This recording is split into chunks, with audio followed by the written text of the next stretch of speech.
현대캐피탈 해킹 피해 고객이 당초 알려진 숫자보다 4배나 많은 175만 명에 이르는 것으로 확인됐습니다. 금융사의 보안 불감증이 해킹 피해를 키웠습니다. 5.18 민주화운동 기념식이 엄수돼 자유와 민주를 위한 광주의 희생을 드렸습니다. 31년이란 시간이 흘렀지만 고문 등으로 인한 피해자들의 삶은 여전히 고통 그 자체입니다. 누군가 자고 있으면 나를 알게 모르게 또 잡아갈까 봐 그 잠이 잘 안 자요. 저축은행 사태로 비난을 받고 있는 금융감독원이 개혁을 위한 수술대에 올랐습니다. 금감원이 독점한 금융회사 검사권을 어떻게 분산하느냐가 핵심입니다. 4대강 공사장 곳곳에서 뚝이 유실되는 등의 사고가 잇따르고 있습니다. 본격적인 장마가 오기 전에 큰 공사를 끝내려다 보니 현장에선 안전사고 우려도 퍼지고 있습니다. 밀어붙이기 하니까 귀하로 하는 거지 막 교대로 하는 거지. 봄이 잠깐 머무르나 싶더니 벌써 초여름 날씨입니다. 오늘 강릉 기온이 29.8도까지 올라가는 등 동해안과 남부 내륙 기온이 30도 가까이 올라갔습니다.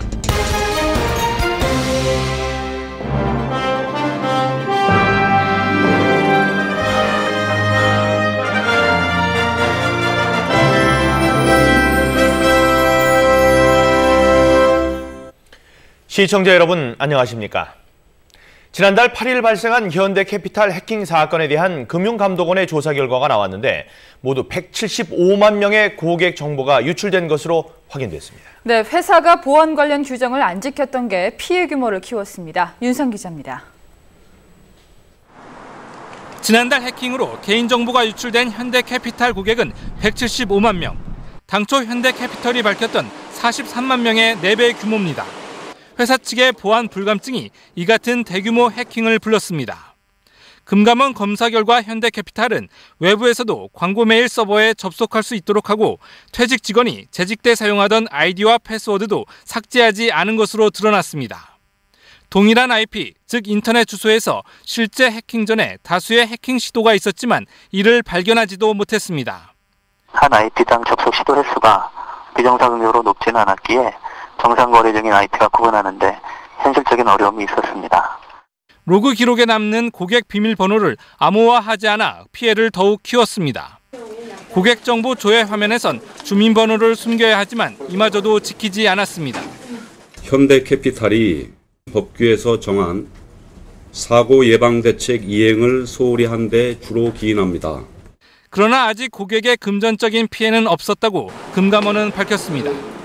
하지만 해킹된 고객 정보가 매매되거나 인터넷에 유포돼 2차적인 피해를 일으킬 가능성은 여전히 남아 있습니다.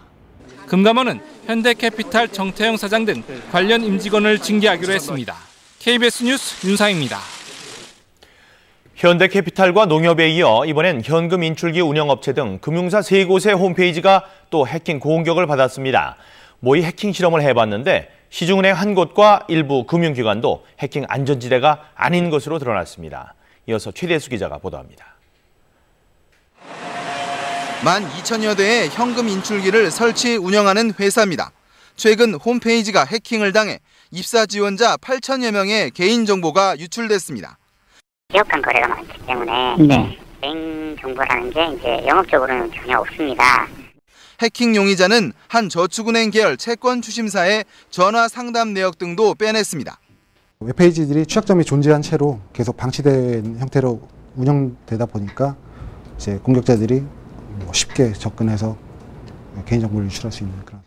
또 해외 투자로 유명한 리딩 투자증권 서버도 해킹당해 고객 정보 2만 6천여 건이 유출됐습니다. 이 가운데 5천여 건은 증권 계좌번호도 함께 유출됐지만 고객 아이디와 비밀번호 등은 유출되지 않았다고 경찰은 밝혔습니다.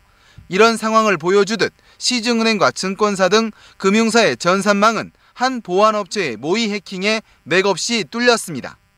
농협과 마찬가지로 직원 컴퓨터가 악성 코드가 첨부된 메일을 통해 좀비 PC화되는 등 취약점이 드러났습니다. 방화벽을 직접 뚫지 않고 우회하는 최신의 해킹의 기법들이 많이 나와 있습니다. 이에 대한 시급한 연구와 대처가 필요합니다. 금융당국은 이달 말까지 은행과 증권사 등 40개 금융사의 보안 실태를 점검하기로 했습니다. KBS 뉴스 최대수입니다. 내년 서울 해관보 정상회의에 김정일 국방위원장을 초청하겠다는 이명박 대통령 제안을 정부가 북측에 직접 전달했습니다. 미국은 북한이 비핵화에 호응하면 미북 정상회담도 가능하다는 뜻을 밝혔습니다. 송현정 기자가 보도합니다. 내년 해관보 정상회의에 김정일 국방위원장을 초청하겠다는 베를린 제안이 나온 지 일주일여. 그 사이 정부는 북측에 제안 내용과 취지를 상세히 전했다고 확인했습니다. 청와대는 접촉 시점과 채널을 밝히지 않았지만 남북 당국 간의 실무 핫라인이 가동되고 있는 것이 확인됐습니다. 북한은 답을 내지는 않은 상태입니다. 북한의 변화를 유도하기 위해 미국도 움직이고 있습니다. 스티븐스 주한미 대사는 오늘 북한이 비핵화를 조건으로 북미 정상회담을 원한다면 미국 정부가 응하겠느냐는 질문에 모든 게 가능하다고 답했습니다. All that is possible with a commitment, an action, and denuclearization.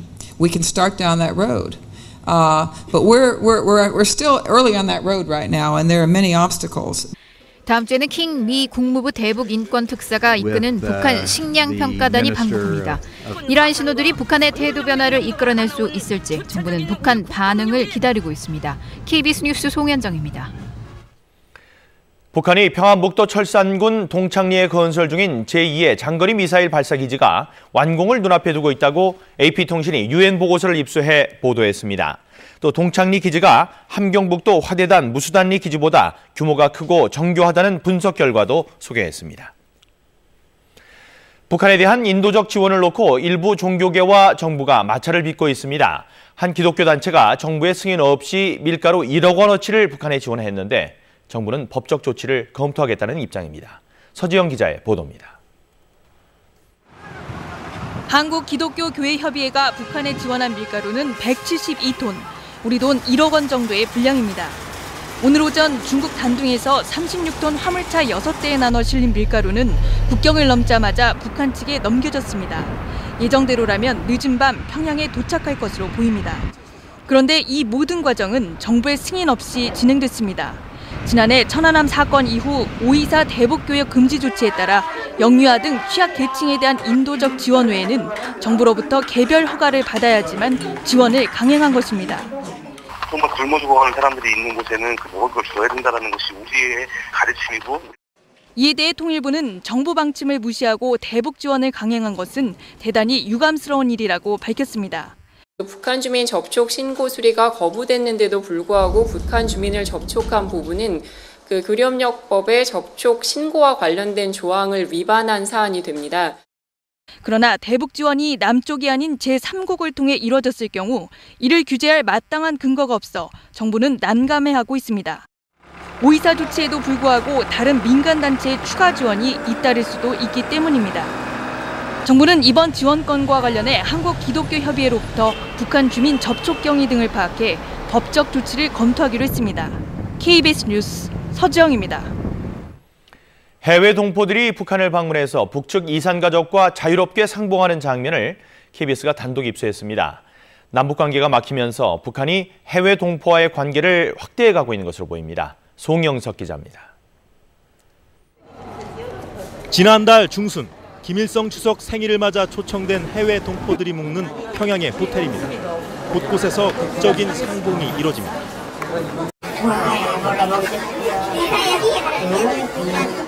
해외에 사는 동포들이 북한에 두고 온 가족과 재회의 감격을 나누는 현장입니다. 이야기꽃을 피우는 모습들은 당국 간 주선으로 이루어지는 남북 이산가족 상봉장 분위기보다 자연스럽습니다. 좋습니다. 하나, 둘, 셋.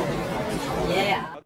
제3국에서나 비밀리에 만나야 했던 과거와 달리 북한 당국이 명절 때 초청된 동포들에겐 북측 가족과의 상봉 기회를 공식적으로 보장해주고 있는 것입니다.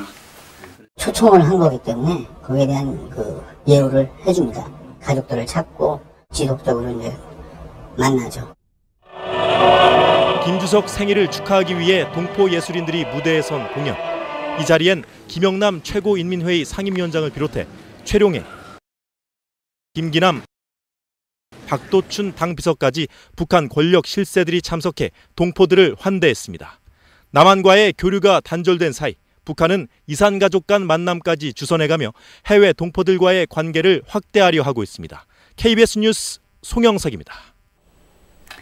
스위스 국제경영개발원이 분석한 결과 우리나라 국가 경쟁력이 세계 22위로 평가됐습니다. 3년 연속 상승세를 타면서 역대 가장 좋은 성적을 냈습니다. 최재형 기자입니다. 스위스 국제경영개발원 IMD가 오늘 새벽 발표한 우리나라 국가 경쟁력은 세계 22위. 유럽 주요 국가 비교해보면 독일, 영국보단 낮고 프랑스, 스페인 등 남부 유럽, 폴란드, 체코 등 동부 유럽 국가들보단 월등히 높았습니다. 26위에 그친 일본에 대해서도 2년 연속 우위를 지켰습니다. 물가 부문에선 순위가 내려갔지만 정부와 기업의 효율성 등이 높이 평가됐습니다. It tells us one thing, in the future, government efficiency will be very much a determinant of world competitiveness. 이로써 지난 2008년 한때 주춤했던 우리나라의 국가 경쟁력은 3년 연속 상승세를 보이며 역대 최고치를 경신했습니다. 또 아시아 경제권의 도약도 두드러져 지난해 2위였던 홍콩이 미국과 함께 공동 1위를 차지했고 타이완도 세계 6위에 올랐습니다. 스위스 IMD는 미국 금융시장의 회복세와 한국과 터키 등 신흥 강국의 성장세를 이번 분석 결과의 주요 특징으로 꼽았습니다. 베를린에서 KBS 뉴스 최전입니다. 5.18 민주화운동 31주년 기념식이 엄수됐습니다.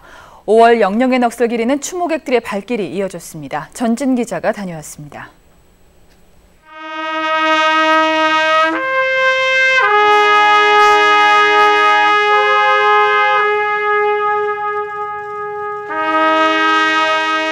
(31년) 전 그날을 떠올리며 유가족들은 오열합니다. 헌화와 분향하는 참석자들은 자유와 민주주의를 위해 희생한 영령들의 넋을 기렸습니다. 이명박 대통령은 김황식 총리가 대독한 기념사에서 광주 시민의 희생으로 이 땅에 민주화의 희망이 심어졌다고 5.18을 평가했습니다. 5.18 민주화 운동의 정신을 계승 발전시켜 선진 인류 국가로 도약해야 할 때입니다. 기념식에는 여야 지도부가 총출동했고 민주화운동 유공자와 시민 등 2,500여 명이 참석해 지난해 못 부른 임을 위한 행진곡을 합창했습니다.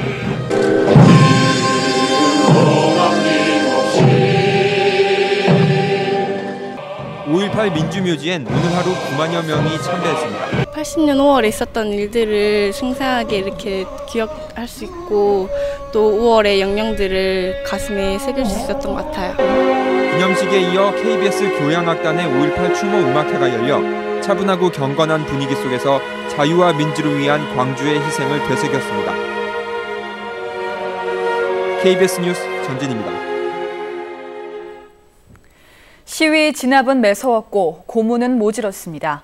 한때는 남들처럼 살았지만 1980년 5월 18일 그날로 시계가 멈춰버린 분들이 있는데요. 안타까운 사연을 김혜정 기자가 전합니다. 거리로 쏟아져 나온 민주화의 열망. 1980년 대학 1학년이었던 국태원 씨는 이 시위 행렬에 참가했다가 경찰에 붙잡혀 모진 고문을 당했습니다. 그 충격으로 외상 후 스트레스 장애를 겪은 국 씨는 지금도 5월이 되면 심한 불면증에 시달립니다.